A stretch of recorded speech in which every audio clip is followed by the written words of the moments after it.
Helmet सक्तीला विरोध आम्ही करतोय, भाजप बरोबर आले कारण का पुणेकरांच्या या भावना आहेत। आणि मला काय म्हणायचं आहे की मागच्या कार्यक्रमाला व्यंकटेश साहेबांनी, पोलीस आयुक्त आहेत जे, त्यांनी भरोसाचा कार्यक्रम घेतला होता आणि त्या भरोसाच्या कार्यक्रम माननीय मुख्यमंत्री आणि पालकमंत्री साहेब आले होते। त्या कार्यक्रमात सुद्धा त्यांनी सांगितलं की हेल्मेट सक्ती करू नये। तरी सुद्धा जर पोलीस आयुक्त भरोसा देत नसतील मुख्यमंत्र्यांच्या साहेबांच्या प्रतिसादाला तर अवघड गोष्ट आहे। म्हणजे तुम्ही सरकारचं पण ऐकणार नसाल आणि स्वतःची जर मनमानी करणार असेल तर पुणेकर हे सहन करणार नाही। सरकारची ही वाईट अवस्था आहे की पोलीस आयुक्त ऐकत नाही, तर आमच्या पुणेकरांची किती वाईट अवस्था असेल याचा विचार मुख्यमंत्री साहेबांनी करायचा, पालकमंत्री साहेबांनी करायचा। अक्षरशः एक PSI कोण पालकमंत्री कोण गिरीश बापट ओळखत नाही अशा भाषा आहेत, अशा क्लिप्स आहेत।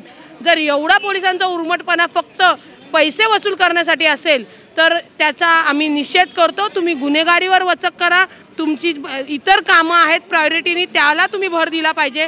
हेल्मेट सक्तीचा दंड वसूल करणे हे काय तुमचं आयुष्याचं महत्त्वाचं काम नाही पोलिसांचं कायद्यानुसार।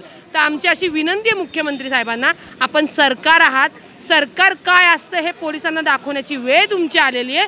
ती जर दाखवू शकली तर दाखवा, नाही तर निवडणुकीमध्ये लोक तुम्हाला दाखवणारच आहेत काय आहेत आणि काय नाही आहे ते। एक म्हणजे पुणेकरांच्या हेल्मेट सक्ती विरोधात भावना तीव्र आहेत आणि जे ई चलन जे आता पोलीस फाडतात तर ते ई चलनला कायदेशीररित्या ते ई चलन म्हणजे फाडू शकत नाही, तर त्याच्यावरती खटले तुम्ही घ्या। तर नागरिकांनी खटले स्वतःहून म्हणलं पाहिजे आम्ही पैसे देणार नाही, कारण लाखो करोडो रुपयाचा हा दंड स्वरूपात हे जर गोळा करतायत तर बेकायदेशीररित्या पण लोकांची फसवणूक करतायत, तडजोड करतायत। हा एक पहिला मुद्दा। दुसरा मुद्दा, जर आता याच्यावरती काही मार्ग काढला नाही तर महाराष्ट्र नवनिर्माण सेनेतर्फे आम्ही पुणेकरांच्या वतीने जोरदार आंदोलन पालकमंत्र्यांच्या घराबाहेर आणि पोलीस कमिशनर आयुक्तांच्या ऑफिसच्या बाहेर हे करणार आहे।